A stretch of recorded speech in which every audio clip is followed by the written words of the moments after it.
네, 오늘은 이스라엘이 시리아 수도를 폭격하는 비밀, 드루즈족에 관해서 한번 읽어보겠습니다. 중동 상황에 변수가 생겨서 정리해봅니다. 이스라엘이 시리아 수도를 폭격해서 사망자가 600명에 육박하는 일이 일어납니다. 뜬금없는 폭격의 배경을 이해하려면 드루즈족을 알아야 합니다. 헤즈볼라가 발사한 미사일이 유소년 축구장에 떨어져서 유소년들 10여 명을 폭사시키는 일이 발생한 적이 있었습니다. 가자 지구에서 어린이만 1만 3천 명이 사망했고 지금도 죽고 있지만 이스라엘 입장에서는 12명의 이스라엘 측 어린이가 훨씬 큰 문제입니다. 문구에 예민한 사람들은 그래서 이스라엘 어린이가 아니라 이스라엘 측 어린이라고 표현한 것을 이상하게 느낄 수 있습니다. 네, 사망한 아이들은 이스라엘이 아니라 드루즈족 아이들입니다. 드루즈족은 유일 신교를 믿고 있습니다. 무함마드를 믿지 않고 윤회설을 믿다 보니 종교 측면에서 순수한 이슬람이 아니라 이단 취급을 당하고 있죠. 드루즈족은 이스라엘 내에서 14만 명, 시리아에 60만 명, 레바논에 25만 명 등이 퍼져서 살고 있습니다. 골란고원에는 2만 3천 명의 드루즈족이 살고 있는데 이들은 이스라엘 시민권을 받지 않고 영주권을 받아서 살고 있습니다. 시민권이 없으니 병역 의무가 없지만 군대를 갈 나이가 되면 이스라엘 시민권을 신청해서 병역 의무를 1957년부터 이행하고 있습니다. 드루즈족은 교리가 본인이 소속된 국가의 정책을 따르게 되어 있습니다. 이슬람들에게 이단으로 취급받다 보니 본인이 속한 국가 정책에 따르는 식으로 생존해온 부족입니다. 이번에 문제가 된 것은 이스라엘이 아니라 시리아에 거주하는 드루즈족입니다. 시리아는 독재자 아사드를 물리치고 반군의 정권을 잡았지만 전국을 모두 완벽하게 통치하지는 못하고 있습니다. 드루즈족이나 베두인 부족, 쿠르드족 등이 각자 무장을 갖추고 자기 지역을 관리하고 있는 상황인 것이죠. 7월 13일 드루즈족과 베두인 부족이 수웨이다에서 충돌한 것이 이번 공격의 발단입니다. 정권을 잡아 시리아 정부군이 된 반군이 질서 회복을 한다며 이 지역에 들어가서 베두인 부족 편에 선 것입니다. 충돌을 진입하는 과정에서 시리아 정부군, 드루즈족, 베두인 부족에서 300명이 넘는 사망자가 발생합니다. 300명의 사망자 중 드루즈족은 109명이며 드루즈족 사망자 중에서 정부군에 즉결 처형당한 민간인도 수십 명이 포함됩니다. 이스라엘은 드루즈족의 친척들이 학살당하고 있다는 명분으로 시리아 수도의 국방부 건물 등을 폭격하고 경고를 하고 나섭니다. 드루즈족 보호는 명분이고 실제로 드루즈족에 있는 남부 지역에 시리아 정부군이 무장 상태로 진입하지 말라는 경고인 것이죠. 이스라엘 국방장관이 이렇게 말하면서 경고했습니다. 이스라엘은 시리아의 드루즈족을 버리지 않을 것이며 비무장화 정책을 강제할 것이다. 라고 말이죠. 시리아는 내전으로 엉망이 된 국가이고 발단은 이슬람 운동에서 시작되었죠. 이슬람 운동은 왕정으로부터 벗어나서 진정한 이슬람 나라를 만들자는 운동입니다. 이슬람 운동을 하는 사람들이 단체를 만들었는데 무슬림 형제단이었습니다. 이집트에서 시작된 이슬람 운동이 무슬림 형제단을 통해서 시리아에 전파가 된 것이죠. 시리아에 이슬람 운동이 들어오자 시리아 집권 세력과 싸움이 시작됩니다. 무슬림 형제단은 순위파였고 시리아의 정권을 잡고 있는 아사드 대통령은 시아파 분파인 알라위교 종교가 달랐습니다. 알라위교로 종교가 달랐죠. 알라위교는 신도수 300만 명의 소수 종파인데 같은 소수파인 신도수 200만의 기독교와 연합해서 시리아 정권을 유지하고 있었습니다. 무슬림 형제단과 시리아 집권 세력 간 종교가 완전히 달랐다는 말이죠. 무슬림 형제단은 시리아의 무장투쟁을 선포하였고 아사드 대통령은 무슬림 형제단과 싸우기 시작합니다. 아사드 대통령이나 무슬림 형제단이나 사막부족입니다. 사막부족의 전쟁은 다른 부족을 전멸시켜야 보통 끝이 납니다. 협상을 이긴 다음에 아량을 베푸는 차원이고 믿는 것은 혈족밖에 없으며 적은 죽여야 한다는 마인드를 가지고 있습니다.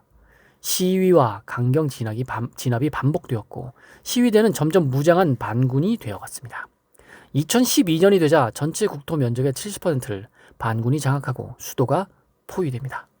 정부가 끝장난 것 같아 보이자 반군들 사이에서 서로 정권을 잡기 위해 전투가 벌어지기 시작합니다. 반군들은 아사드 대통령의 적대적인 것 같았지만 그걸 제외하고는 서로 많이 달랐습니다. 무슬림 형제단이 반군의 주력들이었지만 이들 사이에서도 강경파와 온건파로 나뉘어졌고 쿠르드족 등이 합쳐진 게 시리아 반군이었습니다. 시리아 정부군이 수도권만 방어하는 수비 전략으로 나와서 정부군과 전투가 줄어들자 반군들끼리 주도권을 잡기 위해 싸우기 시작합니다. 이때 반군 중 가장 강경한 순위파가 이슬람 왕국을 선포합니다. 그것이 바로 ISIS였습니다. ISIS는 세력을 빠르게 불려나가는데 ISIS가 원하는 이슬람 국가는 순위파의 국가라는 점이 시아파들을 자극합니다. 시아파인 이란은 주적을 ISIS로 바꾸게 됩니다. 쿠르드족도 ISIS를 극혐합니다. ISIS가 조직을 유지시키고 키우는 자금을 만들기 위해 쿠르드족이 관할하는 유전지대를 점령한 것 등이 원인입니다. 이런 타이밍에 러시아가 아사드 정부군을 지원하고 나섭니다. 시리아의 항구 도시 타르투스 때문이었습니다. 러시아는 알 아사드 대통령의 아버지인 하페즈 알 아사드 정권 시절인 1970년대 타르투스 항에 장기 임차 계약을 맺었습니다. 러시아의 타르투스는 단순한 항구 이상의 의미가 있습니다. 러시아가 외교 정책의 가장 중요한 목표로 삼아온 것은 겨울에도 얼지 않는 부동항 확보였습니다. 타르투스가 바로 그 부동항으로 러시아에서 장기 임차로 확보를 한 뒤 군항으로 사용하기 시작한 것이죠.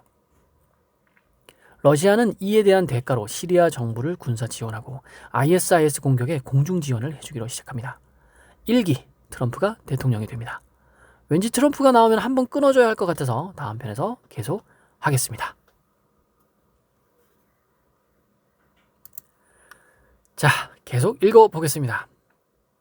1기 트럼프가 대통령이 되고 나서 트럼프는 ISIS와 싸우는 크루즈족에게 무기와 군수물자 등을 전폭적으로 지원했고 러시아와 공조에서 항공폭격을 시작합니다. 공중에서 미국과 러시아가 폭격을 하고 지상에서는 쿠르드족이 공격을 하자 ISIS는 소멸되는 코스로 가게 됩니다. 시리아에서 ISIS가 거의 소멸되었고 반군들은 500여 개의 파별로 힘이 분산됩니다. 반군이 500개로 파벌이 분산된다고요? 네. 반군의 힘이 약해지고 러시아와 이란이 아사드를 지원하자 정권이 유지가 됩니다. 시리아의 인구 분포를 보면 순위파가 75%라 선거를 하면 무조건 순위파 정권이 들어서게 됩니다. 인구의 9%밖에 되지 않는 알라위파로 집권한 아사드는 투표를 통한 민주적 통치가 불가능한 상황입니다. 독재를 해야 정권이 유지된다라는 말이라 시리아 정부는 서방의 지원을 받지 못하고 러시아와 이란의 지원으로 버텨야 하는 상황이 된 것이죠. 이스라엘은 아사드가 아니라 시리아 반군 편에 서 있습니다. 시리아는 이스라엘 국경에 정규 군을 배치하고 있는 국가라 언제든 이스라엘을 공격할 수 있는 나라입니다. 이집트와 같이 이스라엘을 공격해 중동전을 일으킨 과거도 있습니다. 이스라엘은 시리아의 정부군의 힘을 빼고 이란이 지원 전력을 소모시키기 위해 반군을 지원하게 됩니다. 러시아가 우크라이나와 전쟁을 시작하면서 상황이 바뀌기 시작합니다. 러시아는 시리아에 공군 폭격을 해줬고 용병을 보내서 육상 전투를 지원해줍니다. 러시아가 우크라이나와 전쟁을 하면서 시리아는 우선순위에 밀리게 되었고 공군 공중 폭격 지원도 힘들어지게 됩니다. 시리아와 파견된 러시아 용병은 바그너 그룹이었습니다. 바그너 그룹의 우두머리였던 프리고진이 푸틴에 반발하며 항명을 하자 푸틴은 프리고진의 전용기를 격추해서 제거해버립니다. 바그너 그룹의 우두머리 프리고진이 제거되고 바그너 그룹은 러시아로 철수해서 우크라이나 전쟁에 투입된 것입니다. 이런 절묘한 타이밍에 시리아 반군의 반격이 시작됩니다. 시리아 반군의 주력은 HTS로 알카에다 시리아 지부장인 알 졸라니가 알카에다와 관계를 끊고 만든 조직입니다. HTS는 다양한 반군 파벌들을 합류시켜서 반군의 구심점이 됩니다. 아까 500개로 짜갈라졌다고 했었죠. 이걸 합쳤다고 합니다. HTS의 궁극적인 목표는 7세기 이슬람으로 돌아가자는 것으로 강력한 종교 원리주의자에 가까운 조직입니다.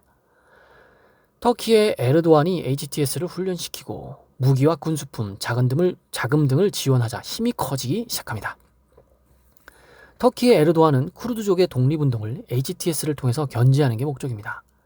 아사드의 시리아 정부군은 러시아 지원이 사라졌고 반군의 세력이 강해지자 더 이상 버티기 힘들어지게 됩니다.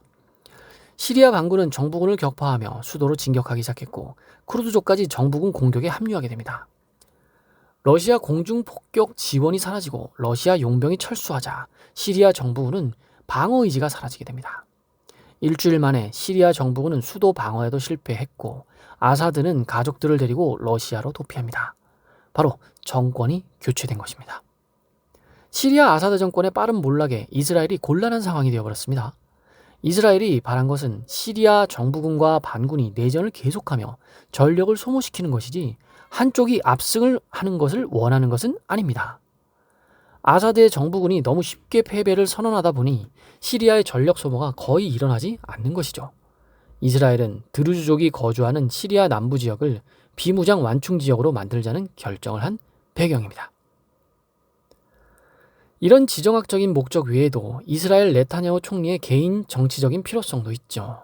이스라엘이 시리아 수도를 폭격하기 하루 전 네타냐후 연립정부의 파트너인 유대주의 연합이 연정을 탈퇴해버립니다. 네타냐후는 의회 120석 중 유대주의 연합 7석, 샤스당 11석을 합쳐서 68석을 과반수를 차지하고 있었습니다. 7석을 가진 유대주의 연합이 탈퇴하며 120석 중 61석의 연립정당으로 축소된 것입니다. 네타냐후가 외부로 시선을 돌리기 위해 시리아를 폭격했다는 이야기가 나오는 배경입니다. 네타냐후의 의도는 실패로 돌아갔습니다. 2025년 7월 16일 11석의 샤스당까지 연립정부에서 탈퇴해버립니다. 네타냐후는 120석 중 50석을 가진 소수정부가 된 것이죠. 탈퇴한 두 정당은 유대교 정당으로 하레디들의 징집을 반대하며 연정을 탈퇴한 것입니다. 철저하게 유대교 생활 방식을 따르는 유대교 원리주의자가 하레디입니다.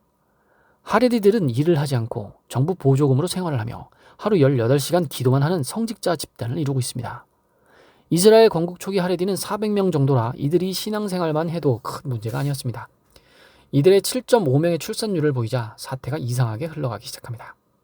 하레디들은 12세부터 성인으로 인정하니 흡연 등이 자유롭고 10대에 결혼을 하고 피임을 하지 않습니다.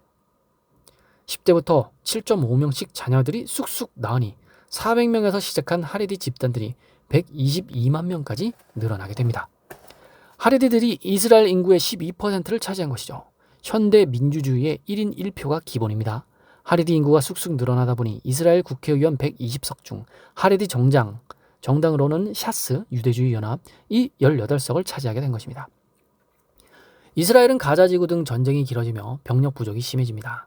이스라엘은 인구가 적어 여성까지 징병하는 곳인데 인구의 12%를 차지하는 하레디의 병역 면제를 유지할 수가 없었죠. 사실 군대에 가도 하레디들은 쓸모가 별로 없습니다. 덧셈과 뺄셈이면 충분하다며 18살이 되어서야 곱하기와 나누기를 배우는 사람들이라 기초 지식이 너무 없기 때문입니다. 이들은 안식일에는 어떤 일도 하면 안 되기 때문에 엘리베이터 버튼을 누르는 일조차 하지 않으니 군대 활동은 더더욱 안 합니다. 일반 이스라엘인들은 하레디에 대한 시각이 너무 안 좋기 때문에 어쩔 수 없이 징집을 하는 분위기입니다. 하레디 징집을 본격적으로 추진하자 하레디가 주축인 두 개의 정당이 이것에 반발해서 연정을 탈퇴한 것이죠. 의원 내각제에서 정부가 소수가 되었기 때문에 내각 불신임안이 통과되면 내각이 해산됩니다. 탈퇴한 두 정당이 내각 불신임안을 당장 제출하지 않고 네타냐후가 어떻게 하는지 지켜보겠다고 나오고 있습니다. 이스라엘도 내부적으로는 쉽지 않은 상황인 것이죠. 한 줄 코멘트입니다. 이스라엘이 시리아 수도를 폭격한 것은 남부 비무장 완충 지역을 만들려는 목적과 국민의 시선을 외부로 돌리려는 네타냐후의 개인적인 목적이 합쳐진 결과물로 보입니다.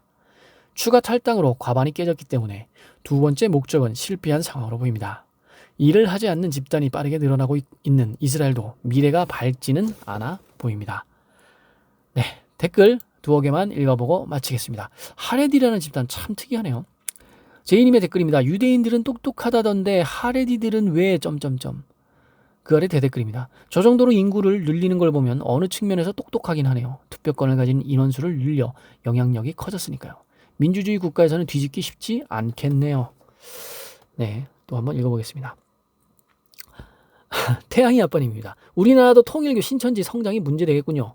그 아래 댓글입니다. 세력 감소 중이고 인구 0.01%도 안 돼서 큰 문제는 안 됩니다. 영향력은 점점 감소 추세입니다. 네, 한때는 엄청 빠르게 늘어나고 있었는데 점점 이제 신천지라는 존재를 사람들이 알게 되면서 그 동네에 건물을 짓는다는 것도 반대하는 것도 최근에 본 것 같고 이런 게 좀 있는 것 같습니다. 자, 요거 좀 궁금합니다. 네, 12살짜리 아이가 담배 피는 모습이 있습니다. 이게 하레디들이고요. 사진에 나오는 저 꼬맹이, 저 나이 때 벌써부터 담배 빨고 그런 애들이 피임도 안 하고 애를 7.5명씩 낳으며 태어난 그 7.5명의 애들은 멀쩡한 애들이 나오나요? 와, 하레디 출산율과 비문명은 유명하지만 담배 저건 진짜 골 때리네요. 네, 참 재미난 세상이네요. 이스라엘, 좋을 때가 있으면 나쁠 때도 있나요? 네. 오늘은 여기까지 읽어보겠습니다. 감사합니다.